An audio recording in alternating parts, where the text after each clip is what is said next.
In this video, I chat to Carl B in Malta at IMS. We chat about him, his life as a DJ, kind of what the scene's like in Malta, and he really goes in depth about his how he works, and watch out for some really great tips on how he gets how he's getting further in this industry.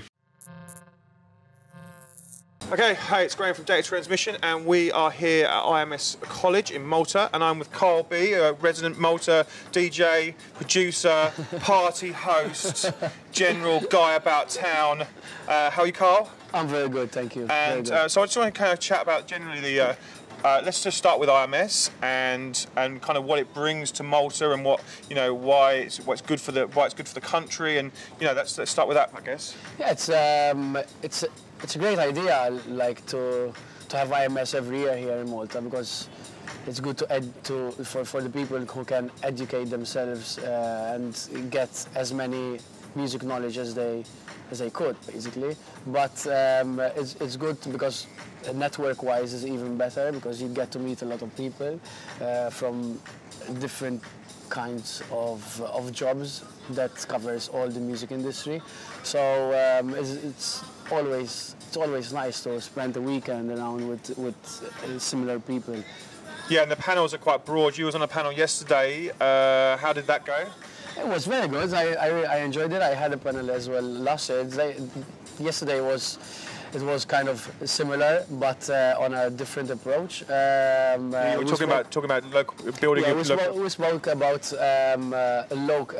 being raised and born from Malta, and how is the local scene going? How does it affect if you want to break through internationally? Yeah. So it was a very interesting panel to share it with the Mambo brothers, Manu Gonzalez, and other local people. So. And the local scene seems to be growing quite. You know, there's a lot more festival. There seems to be a lot more international stuff here. The scene seems to be growing a lot more. There seems to be more DJs coming from Malta that are more internationally recognised. Yeah, I mean, how is that kind of felt within, I guess? Nowadays, like, looking back, it wasn't that international, so it was quite kind of a local market. But for the past 5 years, especially, festivals started to come to Malta, like Intec presents Lost and Found.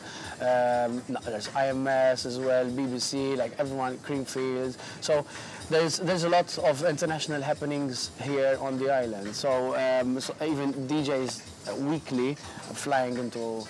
And I heard that the government are really supportive of the music in this country, and really help to make it larger in this country. Yes, especially these past couple of years, we got a lot of support from the government, because obviously everyone believes that if you attire kind of young generation, then obviously it will open different doors to the country, and that's what's happening, basically. But we're getting a lot of support, which is good.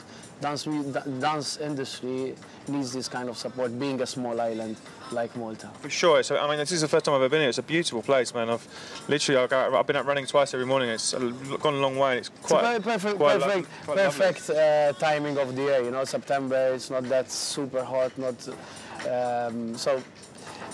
July and August is. Yeah, it goes almost to 40 degrees, so wow. That's a nightmare. Wow. So let's talk about you. Let's talk about how you started and your growth, and what you've got going on, I guess. I started been DJing for over 20 years now. So my father used to be a DJ, then my cousin, who taught me eventually to how to DJ as well. But I always it became kind of a natural thing.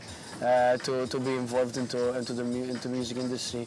However, I always wanted to take things further. So after years of DJing, I had a lot of demand with gigs and stuff. So I started to make my own parties, which eventually led to me to start over my own brand, Gringos. Yeah, and you've been saying you've been running that for the last 8 years, and then been growing, you know. Yes, it's grown pretty well, to be honest. It's still running for this is the 8th year, and we have the closing next week. Nowadays, at first it was like just me headlining and maybe booking 2 guest DJs. It's now this year was 16 solid Sundays, 16 nights, and week in, week out we have an international guest. Like this year we had Cole Shearsborn, Paco Suna, Joseph Capriati, Sasha. And are you helping with it? Do you book those people? Are you in control of the lineup? Yes, we actually do everything in-house as well. And then do you kind of, I guess it's booking people that you want to work with and people that you want to meet generally, and kind of to help your career grow as well? Yes, as well. But obviously, when you look at booking artists, you need artists who even sell tickets as well. So, of course. So obviously you have to make it, if you're going to book artists, is because you want to make the night even bigger. Yeah. So basically we see what works, you know, like you just put your feet inside a promoter's shoe, kind of, rather than just a DJ and an artist. So most of the time, when it comes to Gringos, I have to adapt as a promoter and as a DJ. So when booking artists, we see what's working and what obviously it has to be. It has to fit into our sound, which is mainly between house and techno. And does the party now? Obviously, you are from the local scene. Are you now supporting the newer local DJs with the party and giving slots to those to help bring on people, newer acts in the country? Definitely. Well, there's 16 nights per season of Gringos, so we book around 8 to 9 guest DJs internationally. Apart from those, it's basically mainly it's locals. So we have our team, we have our resident DJs. I always, every season, every year, I always look out for new generation of DJs. I always search and scout throughout winter and over the years who can join the team, the Gringos kind of lineups, because I believe that good things can happen when you have a good team. You cannot do everything alone, so it's good to have your team of DJs that can adapt to the sound you're after. Of course, yeah. Teams for me is really important, and having the right people at the right places. I've myself been through a load of different, not having the right teams and kind of, generally just finding those right people is quite difficult. But I guess you can build around. We do meetings during the week as well, so everyone put up his ideas on the table. So it's kind of, we're kind of open to different things, to new, always trying to invent and to be innovative, basically. And for us, from a website, I'm really interested in supporting small, the younger acts and the newer acts, and so I guess from a Maltese point of view, who do I need to watch out for? Who is doing it for you right now from the country? Definitely, there's a couple of good DJs, but we're currently very supportive with a resident DJ who's been with us since day one of Gringos. His name is Daniel Blade.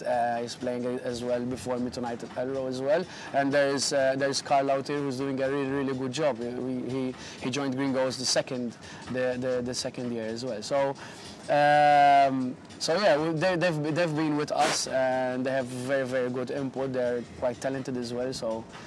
And so this year I've seen my promo box has been, I have a folder just for promos on my email, and I've seen your name keep coming into there more and more with on different labels, and your production seems to be growing, and who you're putting them out seems to be getting better and better. How's production's been this year, and what's Yeah, it's been busy in the studio. Basically, last year I had a very good year with a lot of DJs supporting my music, including Marco Carola, supporting I had a release on Lost Records with the Left Wing and Cody guys. They've done a remix for me, and Marco Carola is like played it for over 8 months straight. Wow, that's pretty cool. So that was a very good thing happening last year. But following to that, I signed an EP on Intec, my very first EP on Carl Cox label. Amazing. I love that label. Do you know, before they switched to digital, I actually own every vinyl, every Intec vinyl, and I had to hunt for some of them for such a long time. It's only the only label I actually own every vinyl release because I liked everyone right from the start. True collector. They always had some good techno music inside there. So my release was like the 151st release. Wow. So the 150th release was of Carl Cox with a Panpot release as well. So my 151st release was kind of interesting, a good number to after have. Carl Cox, you know. And it helped gain support from DJs like Adam Bear, Carl Cox himself. Like did you find a little roll off from that 150th release? Did you find that people then again interested in the label and you benefited from having that one that's straight after the 150th? It definitely gained a lot of attention being the 151st on Beatport after that, you know, because the label is big also on its own. Like when you mentioned Intec of Carl Cox, then it's kind of enough. But having Carl Cox with a release before you, if you see it on Beatport, then it looks nice, you know. Yes, of course. So obviously creates more attention.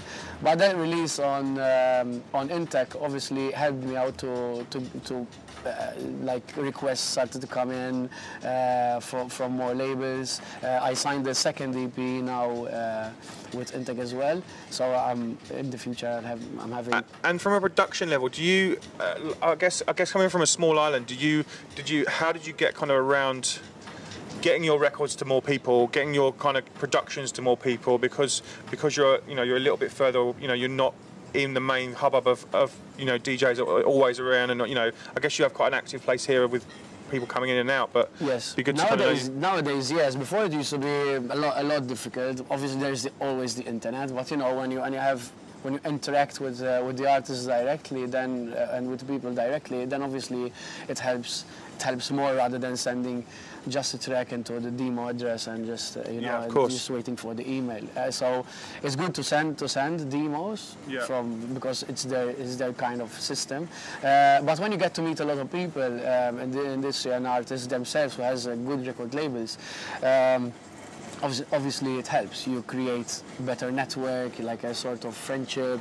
So obviously it's easier to reach out basically. But being in a small country, there's no such big difference because now we are lucky to have a good like Facebook. You can reach out anytime. Yeah. So but obviously. And your internet here seems to be really good. I can't complain. Compared to another island that sits in the Mediterranean where you go and the internet is utterly dreadful, yours seems to be rapid.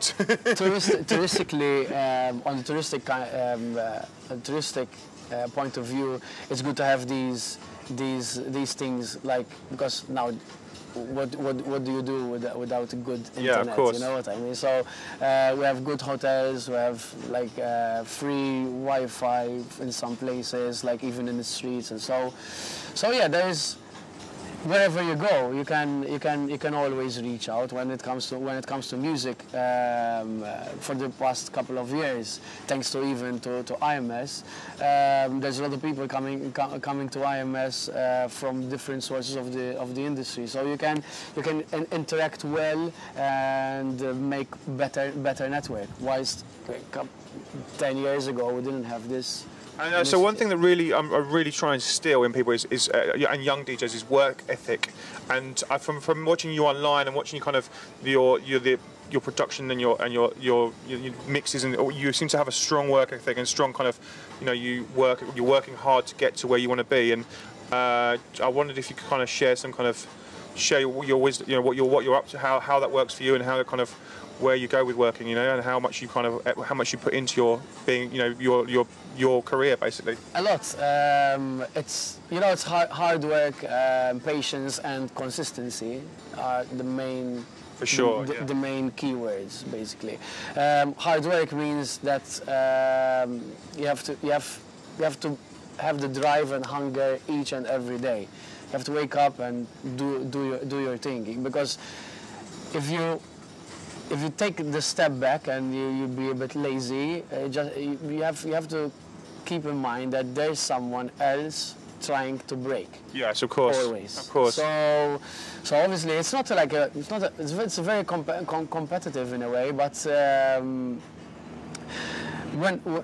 for me it's a daily thing, doing the social media myself, like even when it comes to promotion, doing events, you know, there's a lot of things happening, but I always plan the day from beforehand. Right. I have a system, a daily system. That's good. I really like that. Which I have to go. I know I have to go in the studio. I know I have to buy music every week. I know, you know, I search for new stuff, do meetings. I have to do gigs during the weekend. Sometimes international gigs. So obviously I have to go out from the country. But thankfully enough, can always carry a laptop and continue. Do you block your day up then? Do you kind of have certain parts of the day where you're in certain? I really like into like. I work in certain headspaces. I have an email headspace where I literally only send emails because that's what I'm doing. The same with, I think it's the same for DJs. If they block in, I'm going to do production for this amount of time, because that's your in production brain. Yes. You're in social brain and you're doing social stuff, and I feel that's definitely. That's, you know. I usually do emails like first thing in the morning, just having a coffee, do emails, and then just. I love to exercise. I like sports as well, so my daily routine is very simple. I wake up in the morning, check emails, go to the gym, do some exercise because it's good.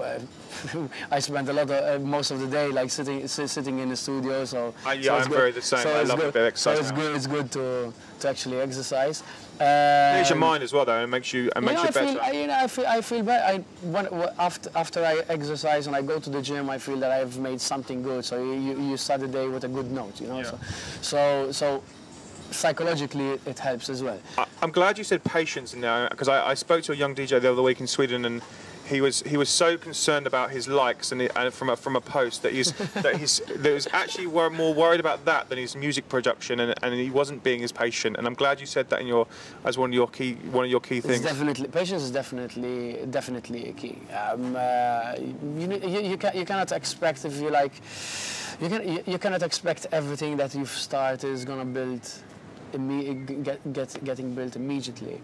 For example, if you, let's say as a producer, for example, if you send a demo, if you send a demo to a big label, you have to have the patience to actually wait, or else if they don't reply, it means that it's either they didn't see the email or the music is not good, and it doesn't fit to the label. So having the patience and consistency. Well, it might just not be good enough. As well, yes. So having the patience and consistency is definitely something to think about, because I released on Intec like after 5 or 6 years sending demos.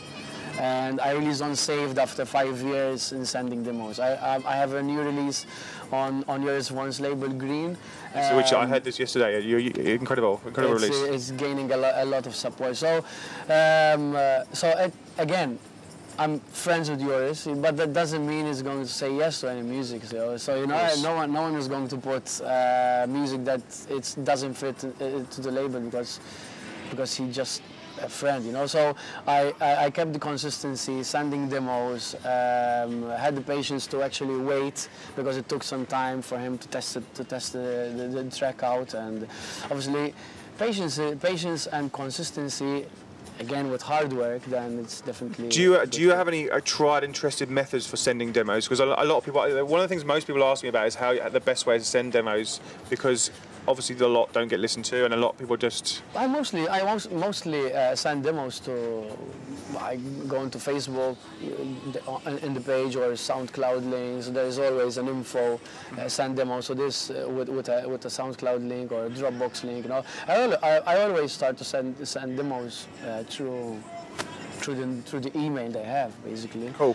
Because, but I believe that with all the big labels and the important labels out there, they all have a good team around them. So I'm sure that they have a good A&R team who can check all the emails, check all the music, and if the music is good. That's really wise. I hadn't considered that before. Yeah, that's really wise. So I'm sure that they have a good team who can. I know labels have more than one A&R person. So obviously they if the music is good, then it will generate to the actual label owner. Perfect. Thanks a lot. I'm glad we got to chat. That was really informative. Thank you. Thanks a lot. That was really good. Thanks, man. Thank you.